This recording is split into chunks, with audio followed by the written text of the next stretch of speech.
Jack Holly woke up to silence, not the peaceful kind. The empty kind. The small motel room felt cold, even though the heater was on. The walls were thin metal panels, old and scratched.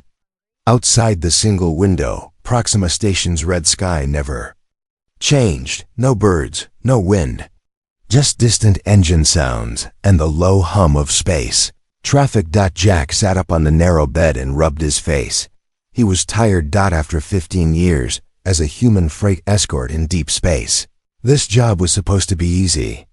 One night at a cheap motel, one morning of rest. Then back to his ship. That was the plan. He checked the time on his wrist display. Morning cycle had started. His stomach growled. Breakfast, he muttered. Jack stood, stretched his sore shoulders, and walked to the small wall panel near the door. A flickering screen showed the motel services menu. The letters glitched, but it still worked. Motel breakfast, special eggs, protein, bread, coffee. Jack smiled a little. Just eggs and coffee, he said, tapping the order. The system beeped. Order confirmed. Delivery in 3 minutes. Jack turned back toward the bed and sat down. He didn't expect much. This place was cheap, forgotten, and far from any main route.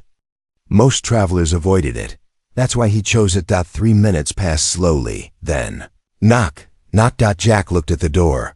That was fast, he said. He stood and walked over, already reaching for the handle. Then he paused. Something felt wrong. The knock hadn't sounded like a service robot. No metal tap. No flat mechanical sound. It sounded like knuckles. Jack frowned.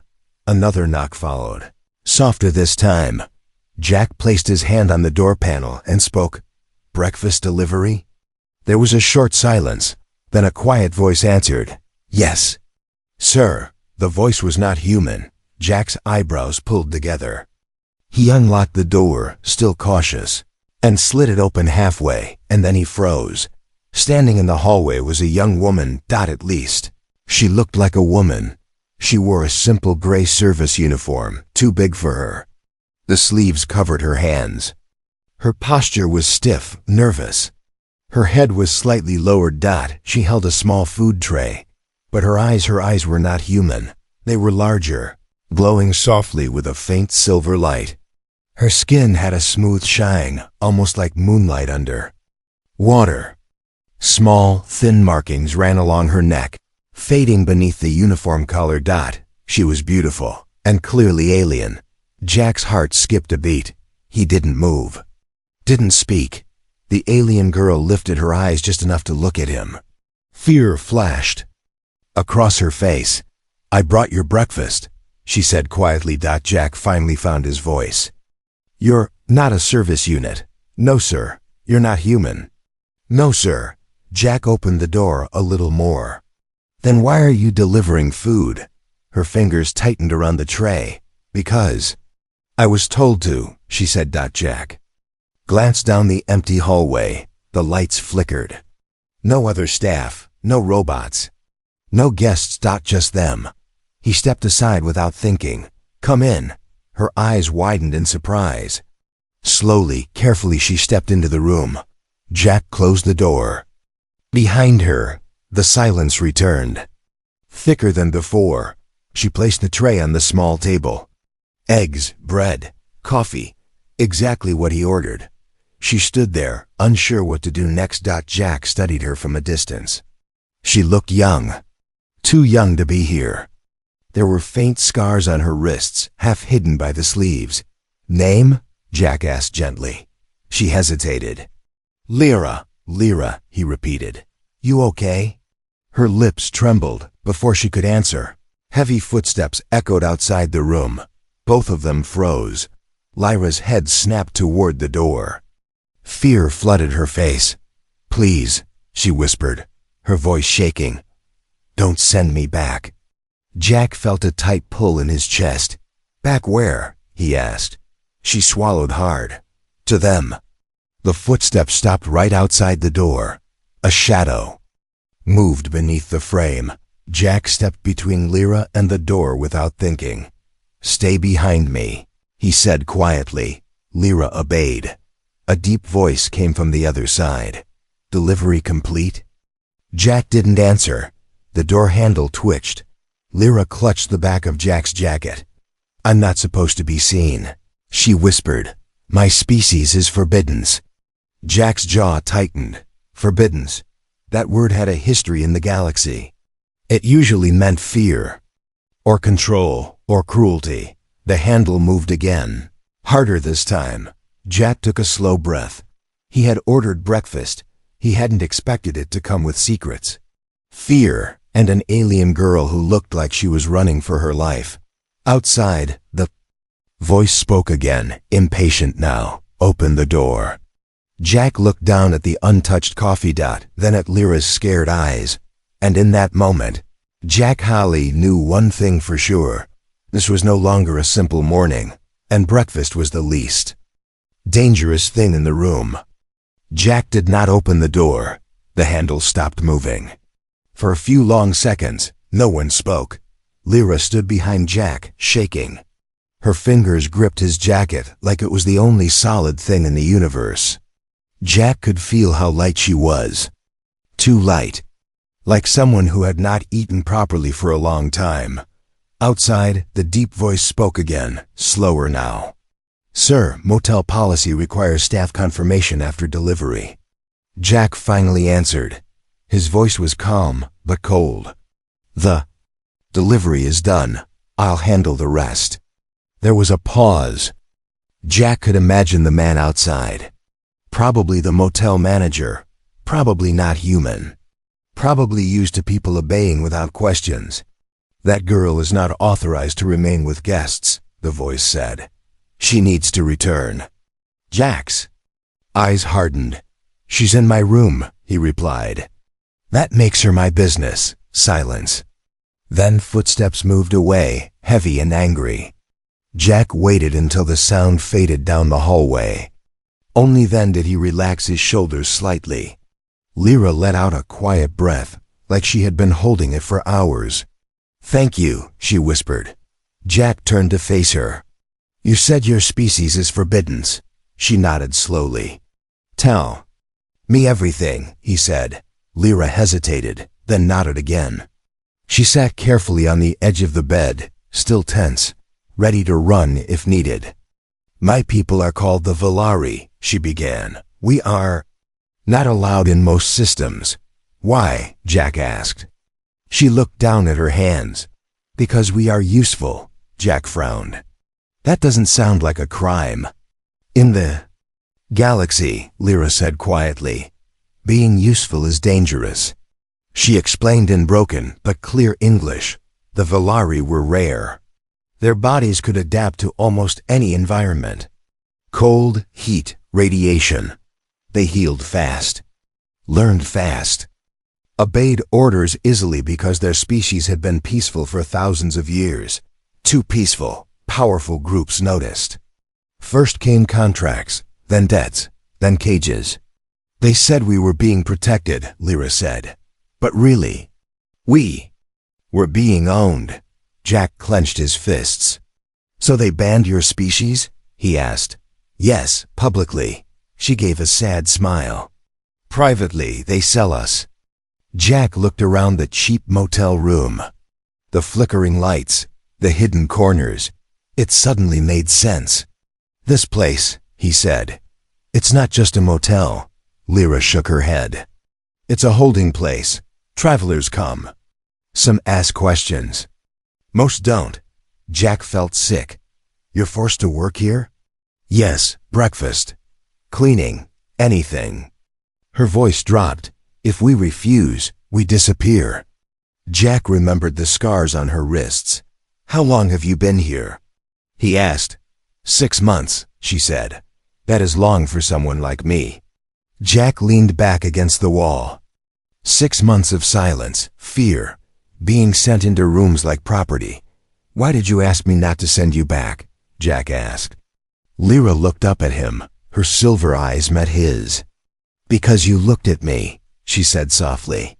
"Not like an object. Like a person." Jack said nothing. Humans were not perfect. He knew that better than most. But there were lines, clear ones, and this crossed all of them.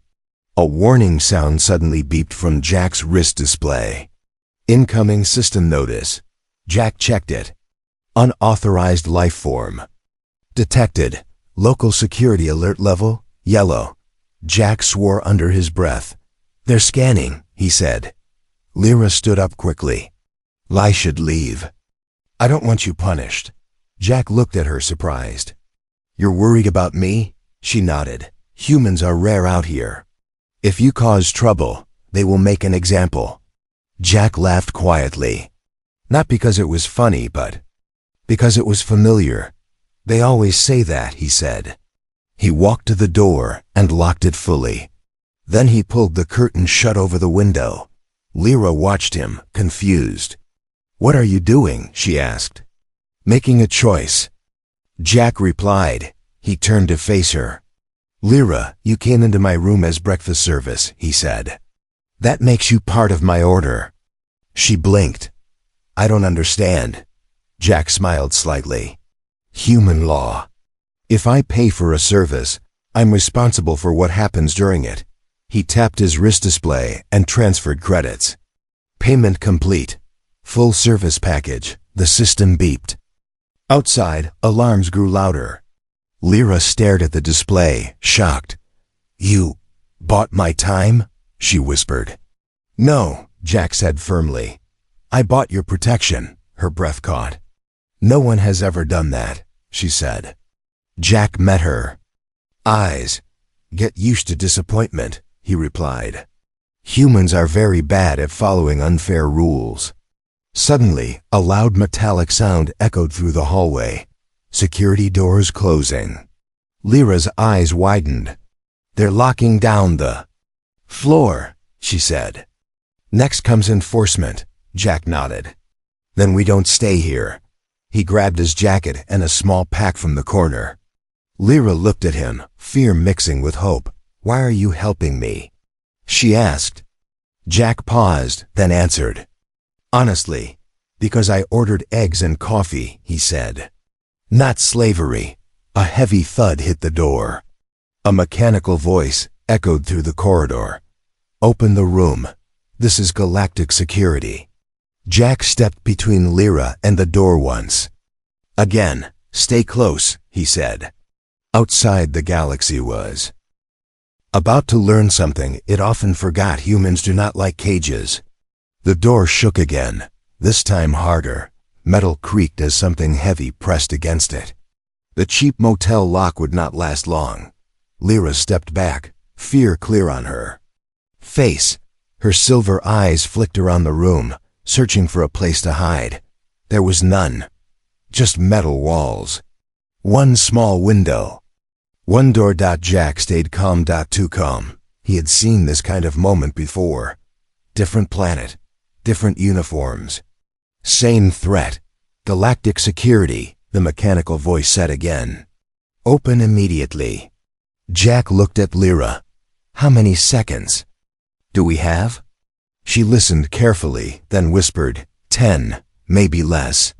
Jack nodded. He raised his wrist and opened a hidden menu on his display. Human systems were simple on the surface, but deep inside, they were dangerous. He tapped fast. "Jack, what are you doing?" Lyra asked. "Following the rules," he replied. She stared at him. "But they human rules," Jack said. "Not theirs." The door burst open. Two security officers stepped inside. Tall, armored, their helmets hid their faces, but their weapons were clear. Between them stood the motel manager. His eyes were sharp and angry. "There she is," the manager said, pointing at Lyra. "That one does not belong here." Jack stepped forward before they could move. "She belongs to me," Jack said calmly. The officers paused. The manager laughed. "That is not how this works, human." Jack lifted his wrist.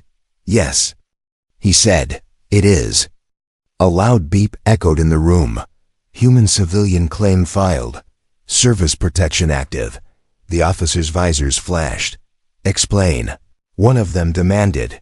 Jack kept his voice steady. "I ordered a service. I paid in full. Under interspecies trade law, any sentient involved in paid service is protected from forced removal until service ends. The manager's smile vanished. That law is outdated, he snapped. Jack shrugged. Still active in human space. The officer hesitated.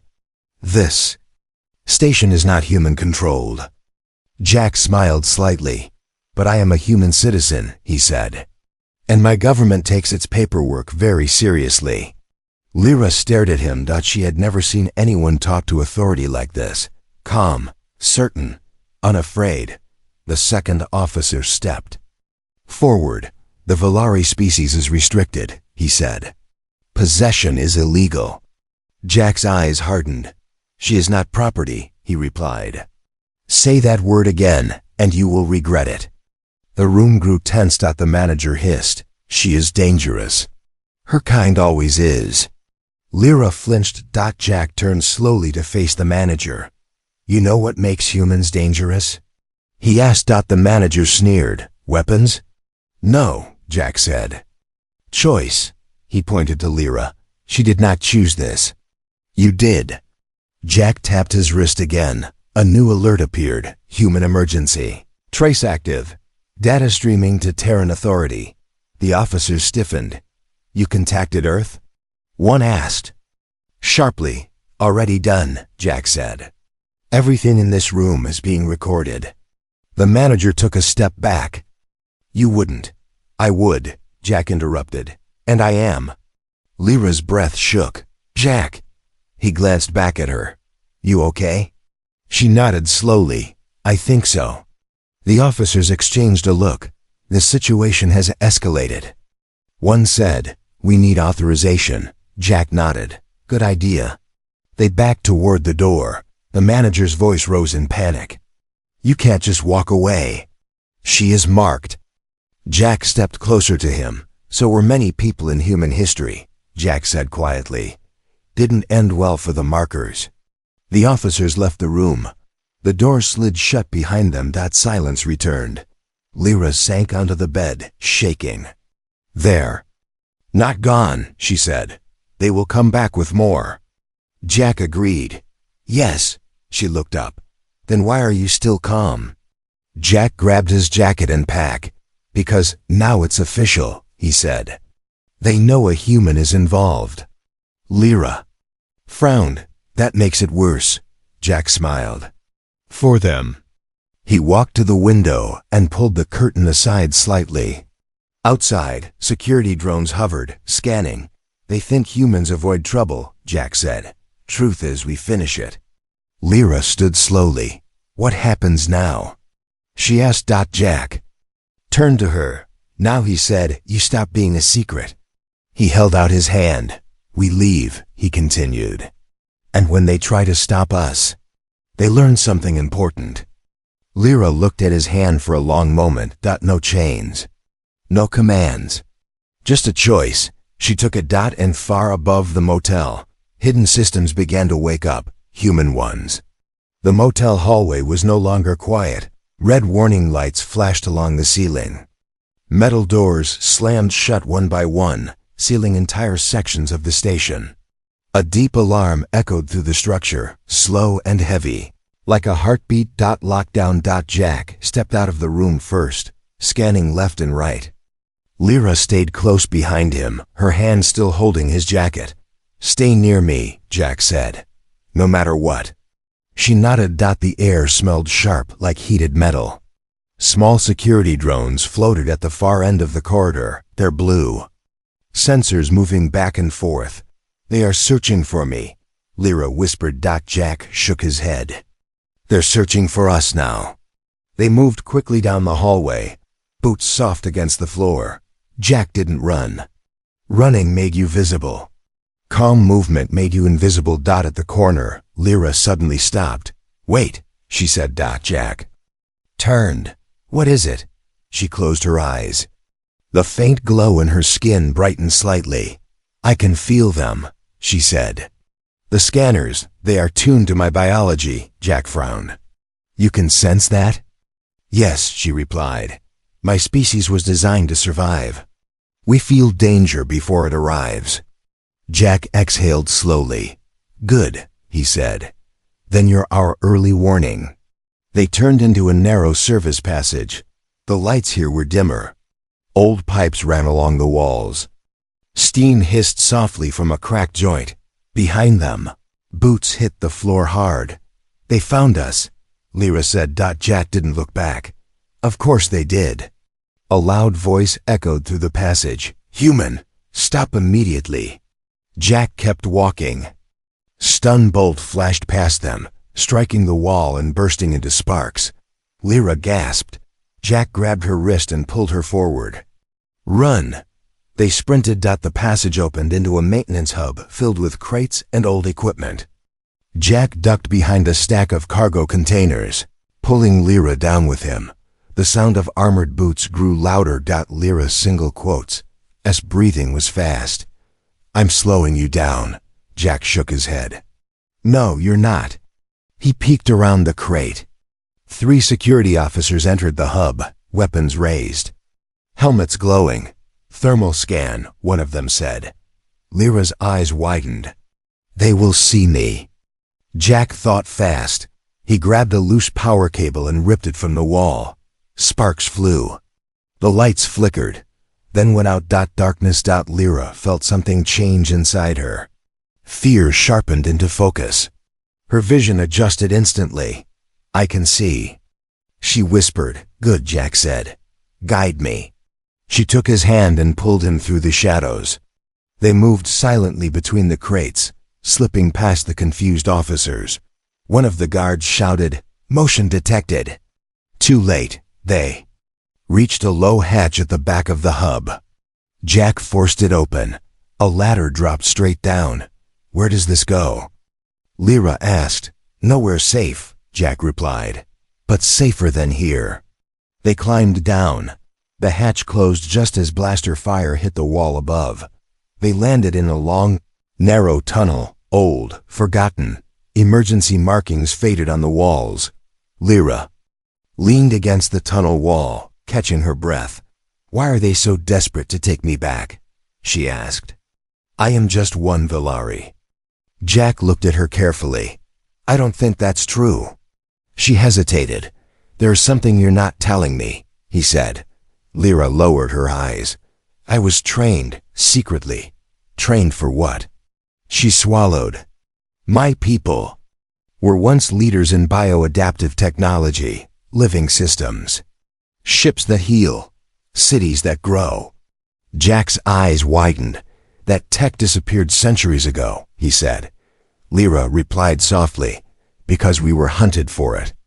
Jack understood now. You're not just labor, he said. You're a key, Lyra nodded.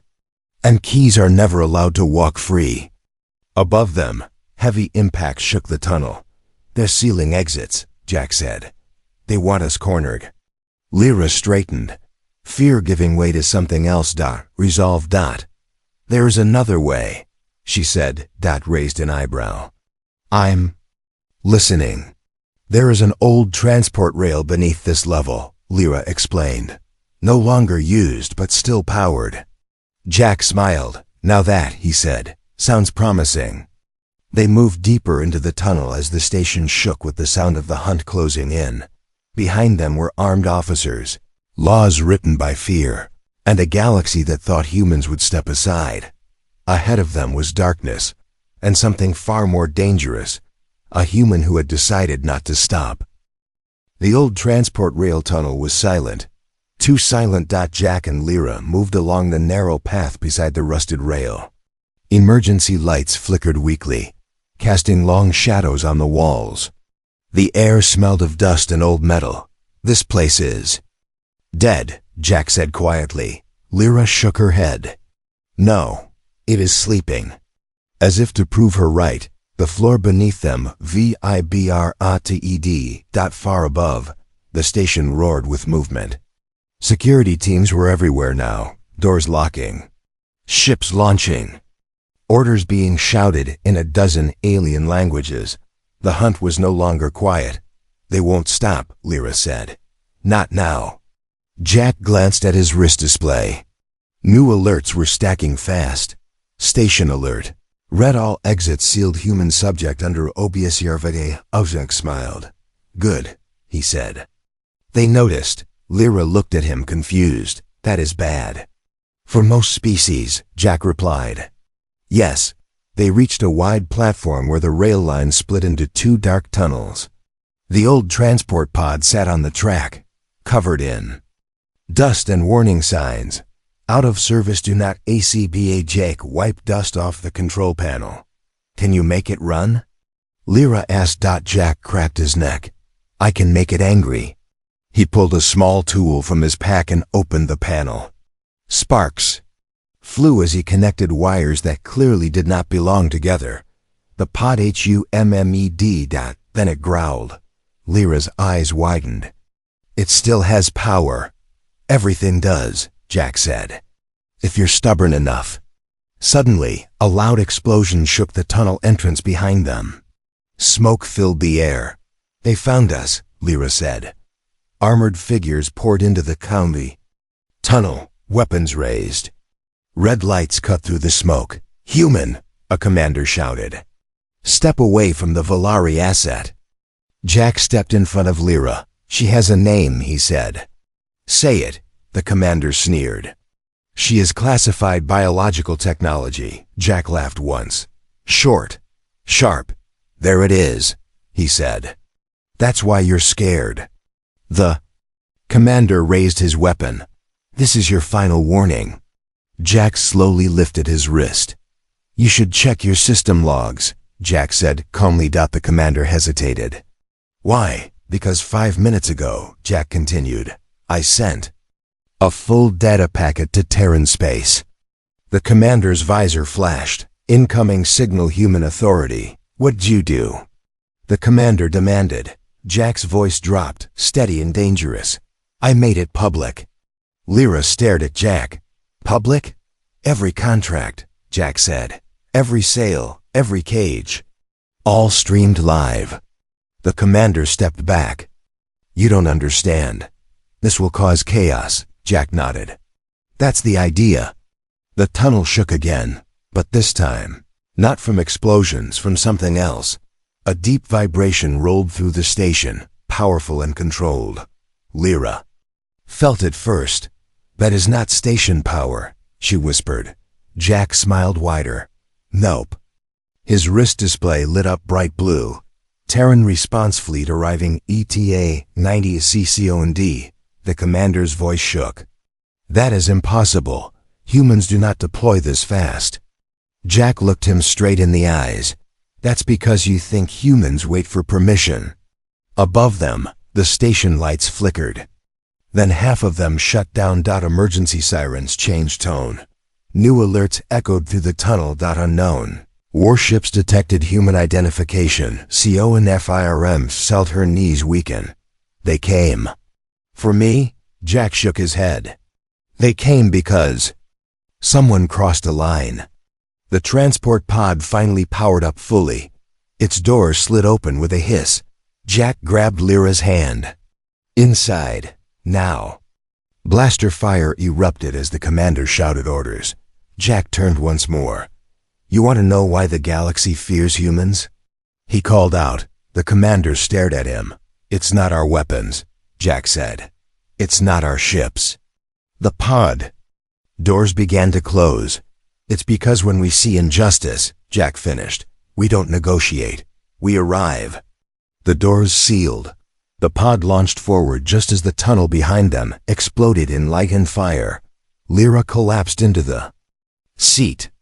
Shaking. Jack sat across from her, breathing hard but smiling, for the first time since she had met him. Lyra smiled too. Outside the station, space itself seemed to move. Human ships dropped out of warp, sleek, powerful, and countless, and across the galaxy, alarms began to ring, because humanity had noticed. And humanity never looked away. The transport pod shot out of the station like a bullet. Behind it, Proxima Station shook under emergency firewalls and failing systems. Ahead of it, space opened wide and filled with ships. Human ships. They arrived without noise, without Warning.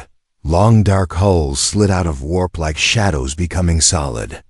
Blue lights burned along their sides. Formation perfect. Calm. Controlled. Lyra pressed her face to the pod window. There are so many, she whispered. Jack nodded. Enough. A sharp tone filled the pod. Incoming transmission galactic COU. Jack accepted it.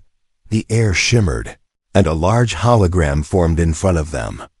12 figures appeared, each from a different species. Tall, small, scaled, all-powerful. The Galactic Council. The voices overlapped at once. This is a violation. Human forces must withdraw. You have no authority. Here, Jack raised a hand. They stopped. Silence fell. Lyra stared. They listened. They always do, Jack said quietly. Eventually, one council member leaned forward, its eyes glowing red. You have interfered with a restricted biological asset, it said. Return the Velari immediately. Jack didn't even look at Lyra. No, he said. The word echoed. The council member's voice sharpened. Human, this is not a negotiation. Jack finally looked up. That's where you're wrong, he said. This is exactly a negotiation. You just forgot who has leverage. A new hologram appeared beside the council. Data, images, videos. Cages, chains, contracts, motel rooms. Velari workers with numbers instead of names. Lyra gasped softly. Her life exposed to the entire galaxy. What is this? Another council member demanded. Evidence, Jack replied. Of illegal slavery. Of banned species being used in secret. Of you looking away. The council erupted in chaos. That data is classified. You cannot release that. This will destabilize trade. Jack's voice cut through them. You already destabilized something, he said. You just didn't think it mattered, the first council member pointed. The Velari were banned for galactic safety. Jack leaned forward. No, he said. They were banned because you couldn't control them without chains. Lyra felt something strange inside her chest. Not fear. Another council member spoke, more cautious. What do humans want? Jack answered without hesitation. Recognition of Velari personhood, he said. Immediate shutdown of all hidden labor sites. And full protection status under galactic law. The council hesitated, then laughter cold and sharp. You are overreaching, one member said. Humans are only one species. Jack smiled. Yes, he said. But today we're the one that cares. A new alert appeared across every hologram. Human fleet weapons ONLI in silence. The council realized their mistake too late. They had assumed humans would argue. They had assumed humans would threaten. Instead, humans had already acted. The lead council member spoke again, slower now. If we agree, the Velari must choose their own future. Jack turned to Lyra. All eyes followed. For the first time in her life, the galaxy waited for her answer. Lyra stood up, her legs shaking, but her voice steady. I choose freedom, she said. For all of us. The council system processed the words. Vote recorded. Moments passed. Then status change approved. Velari species protected sentience. Lyra covered her mouth, tears filling her silver eyes.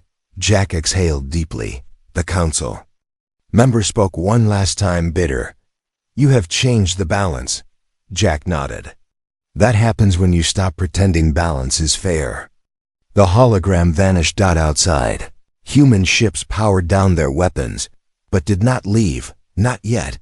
Lyra looked at Jack, her voice trembling. What happens now? Jack smiled softly. Now, he said, you live. Far across the galaxy, hidden. Chains broke, and the council learned a lesson it would never forget. The greatest mistake is assuming humans will stay quiet. The station was quiet again. Not the frightened silence of hiding, but the calm that comes after a storm has passed. Proxima Station drifted peacefully in space. surrounded by human ships standing guard like silent giants. Inside, lights were steady, system stable. For the first time, no alarms screamed in the background. Lyra stood near the pod window, watching the stars. They looked different now, she said softly. Jack leaned against the wall. Stars usually do when you're finally free. She turned toward him. The fear that once lived in her eyes was gone. In its place was something new: curiosity, strength, and a growing sense of self. I keep thinking this is a dream, she said. That someone will wake me and tell me to go back. Jack shook his head. Not happening, a soft chime echoed. Incoming message, Terran authority. Jack accepted it. A calm human voice filled the pod. Jack Hale, your actions have been reviewed. All charges are cleared. You are authorized. Transport for Valari civilian Lyra. Lyra blinked. Civilian. Jack smiled. Told you. The message continued. Lyra has full protection and free travel rights. Her choices are her own. The channel closed. Silence returned. Lyra looked down at her hands. I don't know what to do now, she admitted. My whole life was orders. Jack stepped closer. Then start small. She looked up. How small? Jack glanced at the table in the pod. The breakfast tray was still there. Cold eggs, untouched coffee. He picked up the cup and handed it to her. You never actually finished the delivery, he said. Coffee first.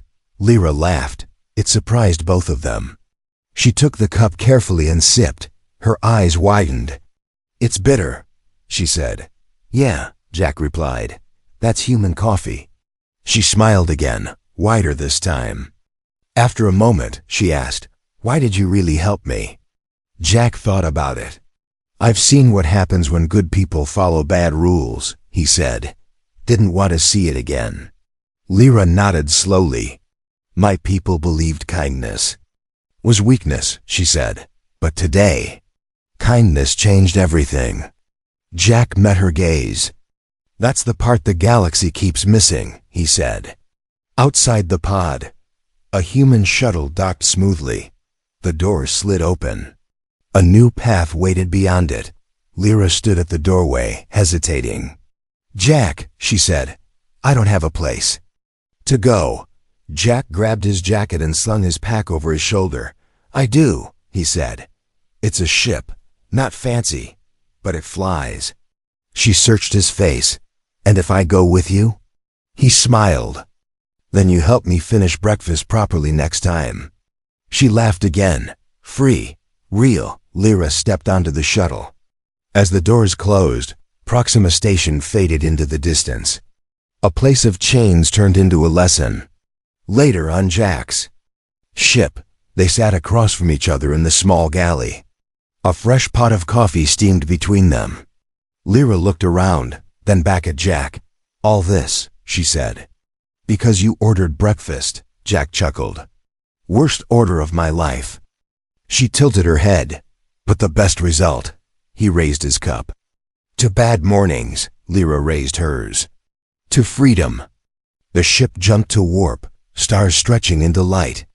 Somewhere far behind them, laws were being rewritten.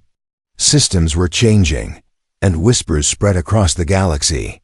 Be careful with humans, not because they are violent, but because they notice.